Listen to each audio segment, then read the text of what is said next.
It's 10 a.m. West African time here in Lagos, Nigeria. And you know what that means. It's time for the one, the only, the award-winning Jeri. Ladies and gentlemen, thank you so much for joining us. Apologies, we're coming to you just a little bit late, having some technical issues. But of course, as it is time for Jeri, that means it's time for bold, courageous conversations. This is the place where we keep it real and say it as it is, unafraid to challenge societal norms and calling things, people, and yes, even government out, if need be. And yes, this is the show where it happens.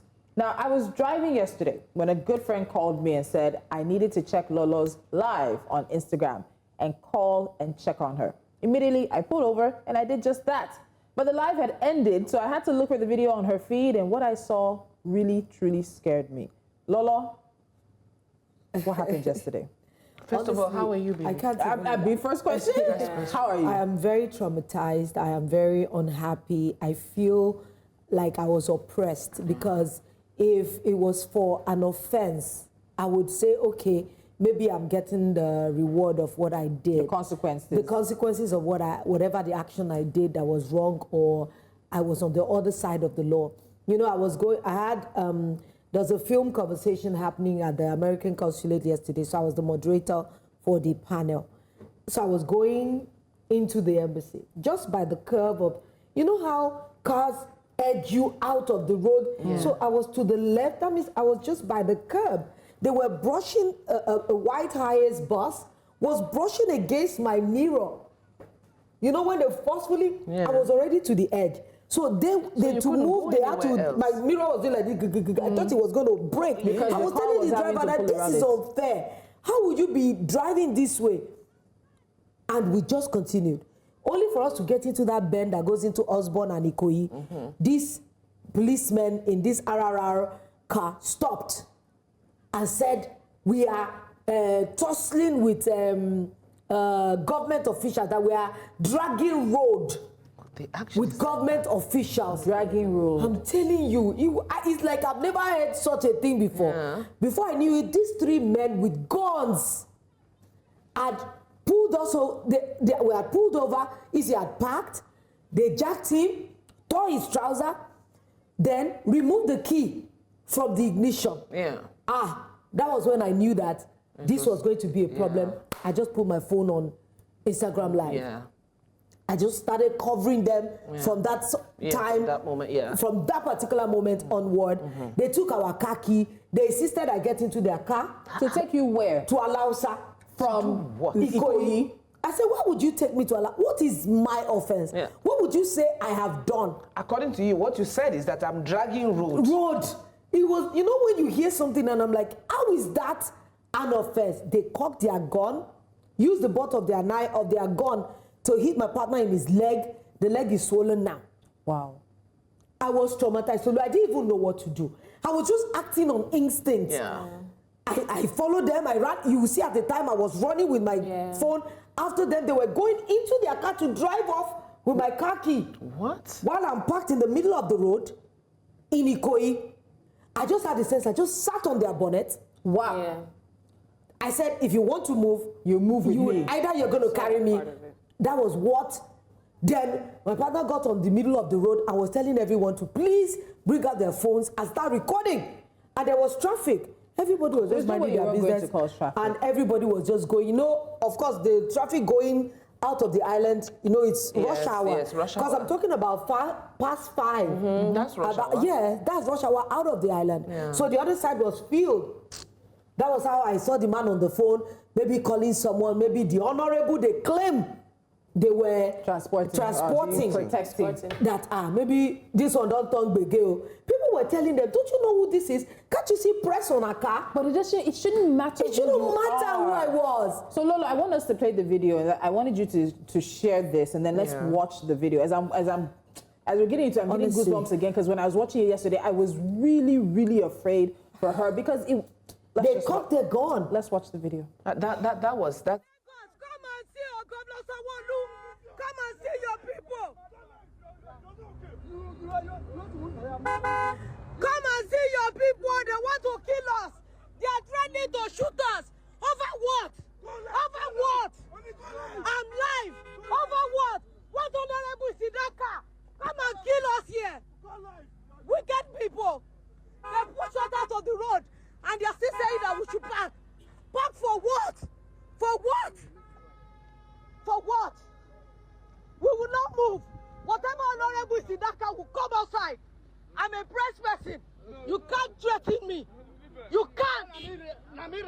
You can't threaten me.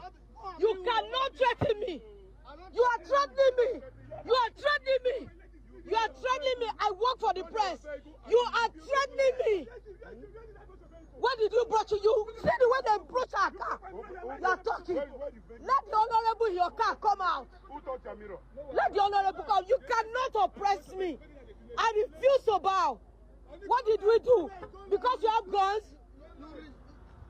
Governor Sanwo-Olu, you better, this is Lolo. See what your police people are doing. Now, so I'm a press person. You cannot oppress me. You cannot. You cannot. You cannot. Go with what thing? You think I don't know my rights? You think I don't know my rights? Come and do it. Come. I eat government motor. Government motor that pushed me out of the way. Government motor, where's the car? Where is it? I have a meeting. I'm going to the U.S. Embassy. I don't have time for this. Who? Kidnap who? Kidnap who? Wow! I want to kidnap you. Oh yeah? They said we want to kidnap them. We have guns? Do we have guns? Do we have guns? They said we want to kidnap them. Look at them. They said they want to kidnap us.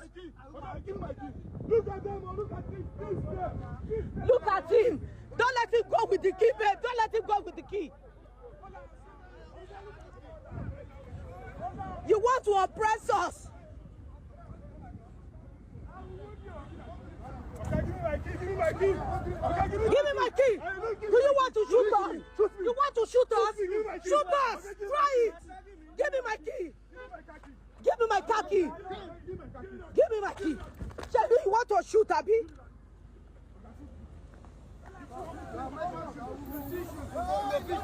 See what they are doing. Look at their car. Governor Sanwo-Olu. See what police is doing. See what police is doing. Look at what they are doing. This is what they are doing. Look at them. This is their car. I will not allow you to oppress me. I refuse to allow you to oppress me. Come and oppress me. Come and do it. Do it. Okay, give me my key. Give me my wife. Lolo one. Okay, you will kill me today. You will show me. Come and drive us up. Is that what to kidnap? Oh yeah? Look at them, stupid people. Take me. You will take me today. Look at them. They almost pushed us out of the road. They now came and seized my car key because they are driving who?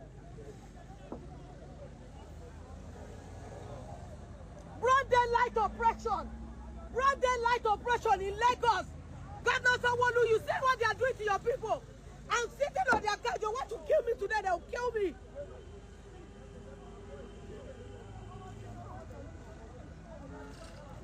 Somebody had better be calling someone.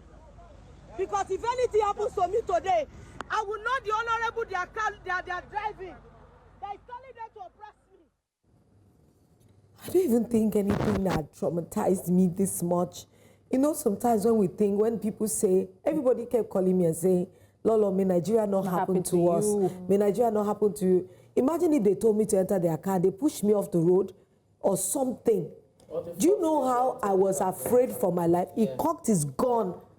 I was like, you want to shoot me? You actually sat I sat on top of the bonnet. It was all this. It was no longer me. I was just acting on adrenaline. Yeah. I just knew that whatever happens, at least I have an account of it on social media, and that was something that is such a valuable tool for us right now. Imagine if they went to.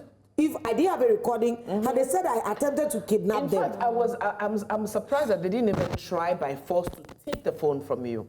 I moved away from them. She kept moving back. I kept moving back. If you look, there's I one didn't particular touch them guy that at was on the all. low cut. He was the one who seemed to be very aggressive out of the both of that them. she was recording. And at the end of the day, it doesn't have to be a Lolo. It shouldn't be a situation that it's a Lolo that we need to be able to be standing up for ourselves. So now your partner, has he been to the hospital? No, yeah, hospital. Do you know what time we got home yesterday? He's limping now. I just wanted to come to work, do my work. The commissioner of police had called me yesterday and he said that the men would be in his office. So after we're done with the show, I'm going straight to the commissioner. His leg is still swollen because I wanted them to see real life what they did. Imagine if I go to hospital, they've arranged the leg, everything. They'll say, no, they didn't touch him. They did. Nigeria, the police force, it can't be all of them that are bad. But do you know that even after all this thing, I'm still afraid for my life? Because police would always mark you. Anything, they will say, we know this woman. Oh, you think you have power.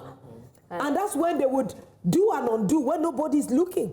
So, and the biggest thing is when I was watching you yesterday, I was thinking to myself, because I've sort of, I don't know if I'm the only one who has role-played situations that I believe, okay, as a Nigerian, let me role-play this situation and sort of prep my mind for what I would do, what I would respond. Babe, I don't know where you got the bravery. Because even I'm still having goosebumps. I don't know where you got the bravery yesterday. Mama called me yesterday tonight. She was so afraid. No, don't ever do that again. Because that's how what they I shot you. Whatever what they're happened saying, to my just children? don't argue with them. Don't argue with them. But if everybody keeps mute. I just heard messages. Do you know how traumatized I am? I'm sure if I checked my blood pressure yesterday, it would be through the roof. I couldn't sleep till morning. I was just shaking because I kept reliving what could have happened. And then that sound of him cocking his gun. And there's something that, so at the point where she started saying, you will shoot me. Honestly, when I saw the video, I still had sleepy eyes, but I became so scared because there's something that happens, we're talking about in the makeup studio, to their ego.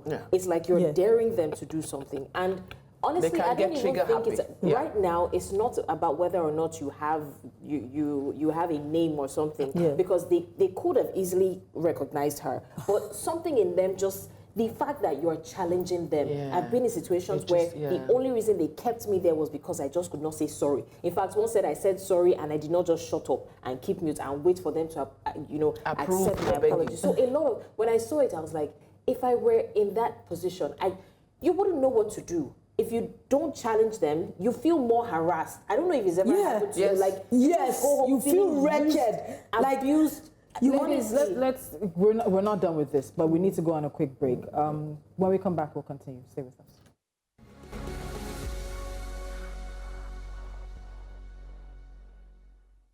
And unfortunately, the experience that our very own Lolo had yesterday is not an isolated one. It's one that many Nigerians have had, whether it's with the Nigerian police or other agencies in the security services, but it is not new to us. And I was, I called you because I was entering Ikoyi for an event. I said, where are you? Where are you? And the person who called me, it was just the tempo in his voice. I said, what's wrong? He said, fine, call Lolo. I said, what's wrong? I just knew. I said, what's wrong? He said, just call her, check on her. I was like, Jesus, I just pulled over. And I was like, where are you? I went back to the video trying to identify, okay, which part of Ikoyi is this? And I think that's around Queen, what used to be former Queen's Drive. Trying to So at the end of the day, we have a situation once again where, as the Nigerian police will tell us, a few bad apples are spoiling the bunch. But why are you an agency? Why are you a parastatal? Why are you whatever you are, a force that seems to have so many bad apples? So many. Do we go a week without hearing something? Even, I think just a few days ago, there was a story that was trending. I don't know, I think it was maybe from Delta, I'm not sure, where police were apparently seen harassing a young guy who was driving a Benz. That it was, they were running into the bush. They're running into that. A lot of the police officers ran off, and there was only one police officer that was left. When the crowd got upset, you're creating a situation of such anonymity with your behavior time and time again, over and over again, to the Nigerian public. And it is going to get to a point where, with the way NSARS came, you won't be able to tell people to come. And right now, it's a go situation. If you know how many people have called me. I don't know how you did it. I don't know how you did it. Recounting their own personal stories. My friend that used to work in Access Bank, when she told me the story of a colleague, I was thinking mine. They said they were running, and they hit her car. You know that City of David? They said she flipped from Chicken Republic to City of David front. They hit her car. They thought she was going to die. That people were even filming them. Just the way they were driving recklessly was why some passerby was filming. So they just filmed the accident. Jesus they said, Christ. if you believe that, how she survived was even one. He said even after they escalated the matter through the bank, they said this set of police officers kept harassing her. That they would drive to the estate gate every other day. You're serious? That she had to be looking over her shoulder. I'm like, are we in Nigeria? Are we in Nigeria? It's a This one. blatant abuse of power. It's a blatant abuse. It's an emboldenment It is an embarrassment. of perceived ego, perceived power, all enmeshed together. And because we enable this nonsense, whether we like it or not, as a people, we enable it. The more people get up and say no, and decide that, listen, I'm not going to be toyed about. Lolo kept saying something. I refuse for you to. She said, I said you were threatening me that I refuse to vow. let you oppress me. I will not let you oppress me. The more we get up and we say no, we've said it on this table, the more we say no to things that are happening, because whether we like it or not, we aid and abet by saying, Efile. It's not a matter of aiding and abetting. People are afraid for scary, their lives. exactly. They are working Catherine, on I that do not think to it's the oppress people responsibility the more. of the If people. Lolo did not, now all of us have become little government on our own. No, It's either not way. right. But that's what has become. Everybody is, if you're in a community where you can afford your own transformer, you do. If you're in a community where you can afford to take the education of your child, you do. That's what we have. We have become mini government unto ourselves. That's what I'm saying in Nigeria. Everybody has learned to do things. Even when we have guests, we had a guest who was talking about health, and he said, we have to take it upon ourselves to ensure that we do the right thing by checking the date of the expiry dates and things. We have become ultimately mini government unto ourselves. If Lola didn't have the quickness to just put on her phone and go live, and she was making sure, because if she was close to that guy, especially That one with the short hair. I made sure I never touched them. Because I know that they can turn it around and say, oh, she grabbed us, or I did not physically. But I heard you at one point saying that they were claiming that you guys were trying to kidnap them. Yeah. That was I didn't even understand what that meant. The temerity to lie. That they, citizens without guns, are trying to kidnap you as we're watching a video of you harassing people. So honestly, one can never be too careful, because I have seen instances where certain people went live. I'm just thankful that, I mean, I know that they did not even regard her position, but I'm glad that at least she has the numbers that got people to see what was happening. I've seen instances where innocent young girls, boys go live on Instagram, like it's happening, they're seeing it as it's happening, and then once the video ends, that's it. We don't know what happened to them, we don't know what became. And like I said, we can never be too careful, because it's scary. You cannot. There's a duplicity of trigger-happy cops everywhere now, and the more you say you will kill me today, or you think that you're scaring them, no, you're daring them. Anything can happen. Look at the woman that was shot. She wasn't even arguing with them. The woman that got killed in December, which year was that? God, she don't wasn't even bring arguing that with back. them.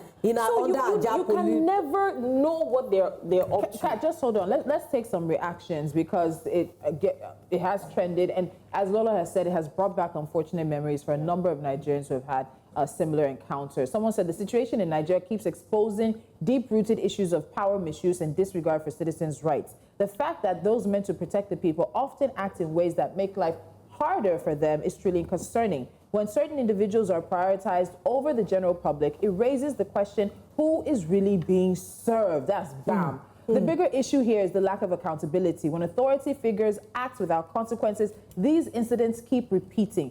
Governance should be about fairness, not oppression. If laws do not protect the people equally, then injustice will persist. Nigeria has a long way to go, but change begins when people raise their voices and demand better. We cannot afford to be silent. The system must work for everyone, not just a select few. Who else do we have in terms of reactions to this?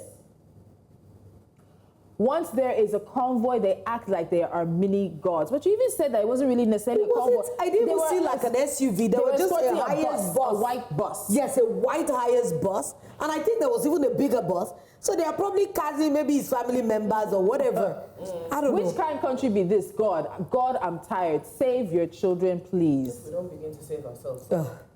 What's all this madness? When they train these people, there is it without sense. I don't understand that. Is it when they train these people? Is it without sense? Okay. Now, what army know they respect them? Always acting out of context just to please a civilian. What else do we have here? These men drive anyhow. They believe they own the road, and once they are on the road, move off, even if you fall into the gutter or hit another vehicle. Really in terms of also even hitting people as well. The first comment, the first response or reaction we took was everything. Was everything. The moment we stop keeping quiet, things will begin. I get it, guys. I get it. Trust me. Sometimes it's easier said. I really do get it. What Sometimes would you do as a civilian? I think we give life to things that shouldn't matter. Do you know just how long because we've been life matters? Okay, because I'm not talking about what happened with Lolo. You see how Nigerians on our own react to some stories or some developments that you wonder, why are you giving life to this? You should just allow it just move past. Now, this is what life should be given to. What has happened with Lolo yesterday. But you see, some people will say, God help us, God save us, what do we do? And like I said, it is not a one-day thing. It's something that's happened over the years. We have mentioned, Blessings mentioned the case of that woman who died just a day to Christmas. Just like that. And we're saying that we can talk about it, we can move on. Blessing said somebody else could have gone live and nothing would have happened. Is it because Lola is fortunate to have such a network that people rallied around her? But the thing is that we have to, Rome wasn't built in a day. In my language, you say little drops of water make a mighty ocean or fills up a bucket. If we don't start to demystify the police's power, if we could do that in NSAS, Nigerians took to the streets in NSAS. People still died after NSAS. And they still died. I'm just saying that if we don't, how long will we begin to keep quiet and say, oh my God, may it not happen to me, may Nigeria not happen to me, while we're putting pressure on government and people in power? What do we, if we as a people decide that enough is enough, yes, if I'm not taking it, not because Lola is who she is, but we are quick to say, oh my God, because at the end of the day, we don't see consequences. So Lola might get consequences for them. It might be someone who doesn't have a name, who has an issue, who goes to report them, who doesn't get consequences. As long as people see that there's not justice, even the apparent lack of justice not being done, the seemingly situation in which justice does not appear to be carried out, if it is enough. And let's not forget, some of them don't even live to see the justice. They don't. Some people will sit on their bonnets and get shot at. There were so many outcomes. In a system as endemic as ours, that we just yesterday or 2 days ago, we're talking about Akpabio and with the nonsense that was going on the Senate floor that day with Senator Akpoti. And it's not the first time we've talked about things like this. It is something that is ingrained. Is it ego that is being merged with power and then producing this? It's a gun. It's the gun. Who are these men without the weapons in their hands? Who are they? You can command respect without a weapon in your hand. The Nigerian police does not command respect without weapons in their hands. Do you know when they cocking their gun? Without weapons? Do you know when they cock their gun? I would have lost, if I had 9 lives, I would have lost 3 or 4. Because I said to myself that anything can happen at this moment. But at least I know that everybody knows what really happened. And that was the only thing I could say. I had no regard for my life at that time. I wasn't thinking about my children. I was just in the moment. That is it. I don't want it to be because it is Lolo. I am a Nigerian without my name, without my accomplishments. I am a human being that was oppressed. And I said I wasn't going to lie low. I'm going to go and see the commissioner after work. And I want to see the end of this. I want you to see some those, kind of I justice. think I might need to want to hear see you. those people and say, why did you even say I was trying to kidnap you? Yeah. Imagine I had no video that? and they turned it around and said I pushed them into the car and we locked them, me and 3 hefty men. They can paint any picture. This is not the first time I People was have come harassed. out to talk about pictures that have been And painted nobody and can even them. say this is not the first time I've been harassed by police in this town. I've been harassed many times over things that have no sense. But you know, you get into please or God beg. If they are not remove my khaki, I probably would say please. Can you just allow me Go your way, go my way. How I did my event yesterday, I was just. You know when you say you compartmentalize, that was what I did. I just Locked it away for a locked while. it away for a little while Yes. and focused Yeah. because this was really important Yeah. for me to do for my own Honestly, career. I think that it's unfair that we as civilians have to fight with the gun, because what we're fighting is the gun. Take the gun away from them, like Tolu said. Face me on the streets now, whether we will not fight each other man to man. Do you understand? But the onus is on those who are giving the guns to these cowards. You're no mental assessment. You're They need giving that. them Tell you that they trigger-happy do. cops No, to that call. mental assessment. I don't know People what who happens are in the police. devastated, they're suicidal. They literally damn consequences. and Maybe do we need to things. get police. I called the PPRO yesterday, and I must say that he picked up my phone immediately. I called him. That's Benjamin Hunde, and I appreciate that. And I appreciate how, and maybe because of who I was, everything had escalated. A couple of police people had sent me messages, called me, because I know they must have escalated it to the governor. I said I'm a law-abiding citizen of this country, of this state. I don't think this is necessary. I don't even think they know the law. How can you say that I'm dragging road with government officials? Are you saying that? That's how you know that they know they weren't right. Because what you see in most situations is if they're claiming that the law was broken, they'll be standing in front of her telling her, you broke the law, you broke it, this is what you did, this is what you did. But when you're not able to defend what you're claiming, And you say you're dragging, and you're using a gun as the thing that is defending you, why should we respect Where's the you? justice? You ask for citizens to respect law enforcement, to appreciate them, to give them information when they see something, say something. Yeah. When people are having these kind of encounters, there's no respect for the law enforcement society. There's no respect. You have to build it. It's not on citizens to give it back to you. Yeah. It is for you to build it one step at a time. And as long as men like these are on the streets of Lagos, on the streets of Nigeria, it's not going to happen. And honestly, a lot of times, I've seen cases where civilians are driving past. They see that these men are obviously wrong, but everybody is scared of stray bullets. Everybody is scared of They were driving past. They were driving past. You're They were like, driving, people were going home, Because people and then a lot of them were just waving for Lolo, what happened? Exactly. I'm It's sorry. not like they don't want to The help. amount of, I'm so sorry for what happened, I've heard yesterday. On I know the road. people on the road, They people on genuinely my want to social help. media. I genuinely appreciate everyone. But this is just something we need to fight now. Because if it's happening to the best of us, imagine those that are disenfranchised or those that have no voice. So I'm not just speaking for me. I'm speaking for every single woman who has ever been harassed on the road. Imagine if it was just me and Beauty, and it wasn't me and Easy. Imagine if it was at night. At night, and it was about 5:30. So just think about There were many how worse possibilities. it could have I been. thought about that yesterday. Yeah. If they are taking my key to Alausa, imagine I was running after their car and I fell and the car crushed or rolled over you. So, and they didn't even have any regard for the fact that this was a woman. I sat on your car, we had caused a scene, and you still, they were like, without feeling, like, when you finish all your drama, we will push you into this car, you go to Alausa. How many people have they pushed into the car and they never made it to any Alausa? Do you get, unfortunately, when it comes to fighting these people, you have it at the back of your mind that you're either being a hero or a martyr. Because even if you go live, God forbid, anything can happen before they get to your location. They might have scapegoated you, and then you don't even live to see them going through the. You don't live to see the numerous crime and years. justice. Yes, Truly, become in a Nigeria, hashtag. that happened to all of us. man. Truly. We're going to take a quick time out here.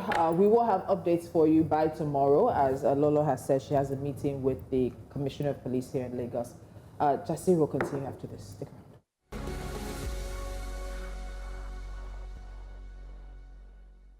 You're still watching Jeri here on News Central. We are live on all our social media platforms.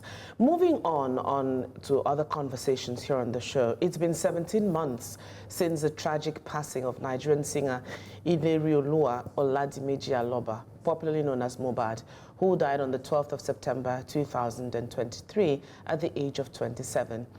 MohBad's death was initially reported to have been caused by complications from an infection after he was injected with tetanus toxoid by an unlicensed nurse. After public outcry and legal proceedings, MohBad's body was exhumed for an autopsy on the 21st of September 2023.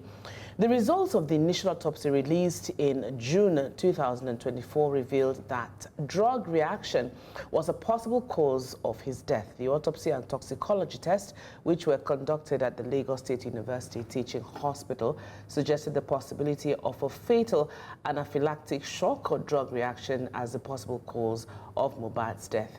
Anaphylactic shock is a severe allergic reaction that can be life-threatening. According to the report, the hospital retrieved samples of the late singer's gastric contents, blood, bone marrow, liver, kidney, and lung for a toxicology test. It was inconclusive in determining the case of death. However, his family, led by Joseph Aloba, MohBad's father, and his legal team, led by Wahab Shitu, rejected the results of the autopsy, seeking clarification on the location and the venue medical facility where the said autopsy was conducted, and demanded a thorough investigation and answers. The questions and controversy around his death led to the hashtag Justice for MohBad movement. Now, MohBad was formerly signed to Marlian Music and had a close relationship with Naira Marley. However, the relationship soured, and leading to MohBad publicly accusing Naira Marley and his associates of physical assault and intimidation. In October of 2022, MohBad alleged that he attempted to change his management, and after that, he was beaten by Marlian Music associates, including Sam Larry, a known affiliate of Naira Marley. He posted videos online showing bruises and injuries, claiming he was attacked at Marlian House for wanting to leave the label. MohBad did eventually leave Marlian Music later in 2022, citing a toxic work environment and threats to his life. Now, following MohBad's death, Naira Marley and Sam Larry were arrested due to allegations that they had threatened and bullied him before his death. However, on February 25, 2025, a magistrate court in Yaba, Lagos, cleared them of any involvement, stating that there was no direct evidence linking them to MohBad's death. However, the unlicensed nurse who administered the injection is facing trial over her role in MohBad's death. But that is far from the end of the drama surrounding the singer's death, as the family has not been united with internal allegations and dispute coming from the father's side, mainly aimed at the late singer's wife, Wunmi, with whom he had a son, Liam. In the aftermath of MohBad's death, his family, particularly his wife and father, were thrust into the public eye. His wife faced relentless public scrutiny and was frequently dragged into discussions surrounding her husband's death. His father, on the other hand, who is said to be a pastor, continuously remained in the spotlight, granting interviews and making accusations about the singer's wife being promiscuous, claiming that Liam is not even MohBad's son. Recently, Wunmi granted her first interview aiming to address ongoing rumors and shared her perspective. Now, during this interview, she discussed the challenges she had faced since losing her husband, the state of her relationship with her father-in-law and her mother-in-law, who were separated, by the way. She also discussed the impact of public opinion on her family and addressed the contentious DNA discussions regarding her son. But despite all she shared in her interview, what I found interesting was that once again, Mr. Joseph Aloba went live, I believe in response to the 2 interviews that she granted. But what has been trending from his latest interview is a clip where he speaks about property that MohBad left behind. Let's watch the clip. But they now use Liam's name on that land, which I don't know the reason. As a father, I'm the father to MohBad. I never buy anything on MohBad's name in my life, but they bought that 2 plots of land on the name of Liam. All those documents was with Wunmi's mother, except only one that is at Berigbe was given to me when he was alive, that Daddy, you are a pastor, and I wish to build a church for you. That is the only one that I have access to. The rest, I don't know what about them. All those documents will be mother. Thank you. Oh. So a lot of people have been reacting to the fact that he said that MohBad brought 2 properties, 2 land, and left them in the name of his son, Liam. That he, as the father, never brought any property and left and put it in MohBad's name. So unfortunately, because it's alive, if you don't get it quickly, you don't get everything. So we aren't able to confirm what the question or what parts of the conversation led to that. But even that statement as they stand alone is so problematic. I don't know whether we should take reactions before we enter this thing. I don't know what you ladies think. And he further said that I'll sue Wunmi even if DNA proves that Liam is my grandson, because he's been one of the ones. He's not the only one. There was one friend of MohBad's that also was saying that they believe that Liam is not MohBad's son. But now he's also saying that even the DNA, and Wunmi's lawyers have said we're here, that apparently the 2 places that they had suggested, and because the state is involved with this, that the father and his team said no, we don't want to do DNA tests there. So it's not a situation that she's not making herself available. They've made themselves available. According to what she even said, that they were the one who insisted that she held off on the DNA. She had until they chose the place that they liked. But the father now gave the public the perception that she doesn't want to do it. And that she's running from DNA tests. And that's the perception a lot of people have run with in this. See, we didn't even give you everything, because this story involves some celebrities. It involves a lot of back and forth. It involves his mother. The mother and the father are separated. There are situations involving the mother. It involves even, I think, his younger brother as well. Yabo Joe at one point, also DK.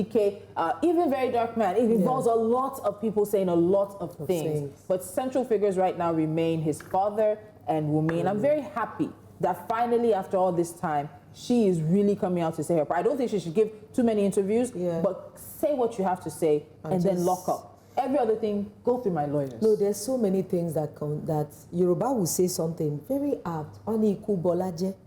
That death has spoiled. Ola is goodness. Yes. That death has spoiled goodness. Death just brings a lot of bad things. Yes. It spoils all the hard work. Yeah. Look at all these players now. The person in his lifetime was working for himself.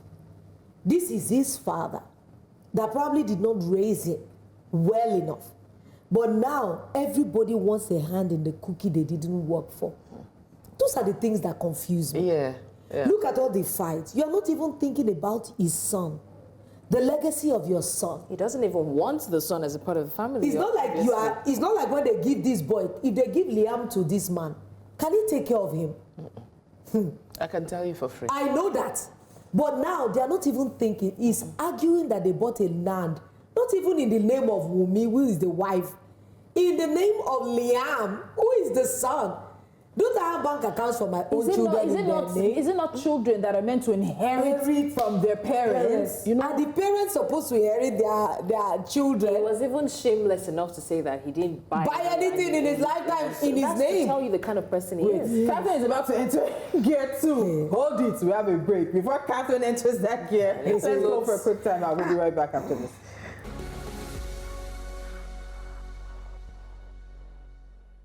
Before I allow Catherine to enter, to shift gear a little bit, just a bit more details about the interviews that MohBad's wife has given in recent times. In an interview, she said that her lawyer did, in fact, reach out to his father, Joseph Oloba, and the lawyer said that she's ready for the DNA, but the father brought terms and conditions, including that the results of the DNA must be private. Additionally, she also said that she has a recording where the father called MohBad's mom and asked her to bring their other son, his brother, home so that they could plan on how to frame her for poisoning MohBad's food, repeatedly leading to his death. And last year he had said, let's do this DNA, the results will be public, no issues. Now he's the one who seemingly is delaying on getting the DNA test done, bringing terms and conditions and saying he's not that he doesn't want the choices or of the hospitals they make. Bring your own. She says she's ready. At this point now, she also says she's afraid for her life and her son's safety as well. Why I think not? the bullying. If you have this kind of father-in-law, won't you be? The bullying, I held your gear. The bullying is just top notch for me.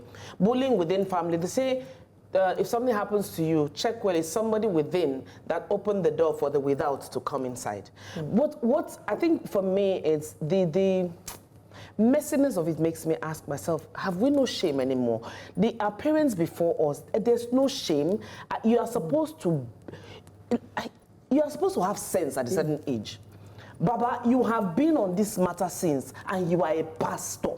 That's the one that gets it. You just hide under this umbrella of church. Don't say pastor again. No, but it's It's a profession. It's It's a profession. No, he has turned the death of his son into a cash call. I remember the lines he was doing in the early days when MohBad had passed, showing the house that MohBad had promised him that he's going to do this, he's going to do this. He himself has said that MohBad bought land for him personally to build his church and handed it over. He gave you that land. But the one that he wants to leave for his own son, because you did not do anything for him.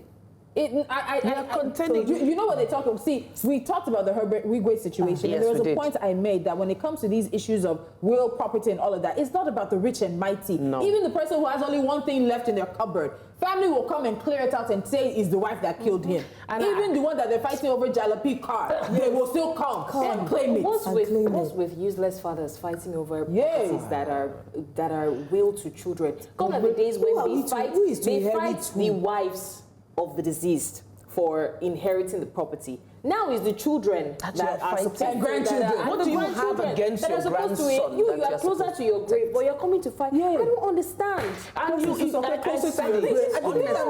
this thing she said, I'm 100% with you. 20 seconds to die. If you don't have sense at this age, Baba, you can't have sense anymore. For his son. His grandson. His grandson. The continuation of his son. That is like the Liam is like the MohBad left. Yeah. That's what you have. Shouldn't that be the focus of your protection? I would have even thought he should be trying to kick Wunmi out and take custody of. No, the man is not. I want to take care of my. He doesn't even want the grandson. He just wants, because I think he wants this the property. entitlement mentality has seeped through generations. His son is his retirement plan. Exactly. We talk about how young people, Gen Zs, have this entitlement mentality, but now it's as if parents. Get it from? They got it from someone. Now it's as if parents are also building. You raise your children so that they can. It's your entitlement, so that your children, in your opinion, I did this for you, therefore my children should do that for me. Let's take reactions. We're almost done with the show for today. What a day! Today, this week, self. Are you guys not? I'm weary.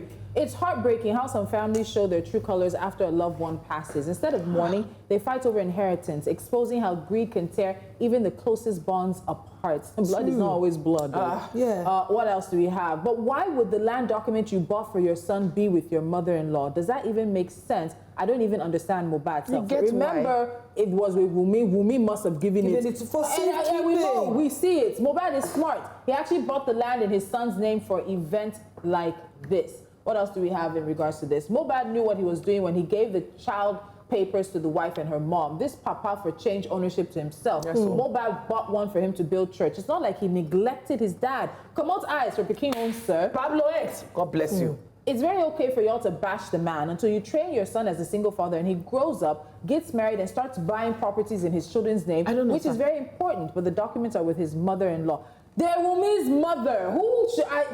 MohBad's dad is upset that MohBad bought 2 plots of land and registered them in his son's name. Is he even thinking straight? His argument, he never bought anything in MohBad's name. So why should MohBad buy something in his own son's name? If MohBad's father isn't your father, count yourself lucky. Let's leave it. Okay, last one. There was a point he raised which we need to look into. He said the land document was with MohBad in-law. Why? How? Why not? So I don't understand. So if something, especially given the situation in this case, I would not, even me, I would not keep those documents with myself. Keep it somewhere. I'll keep them with who I trust. If I can't keep them with my lawyer or keep them in a safe deposit box, I'm going to keep them. The person, if it's me and my husband and something, I'll keep them with my sister.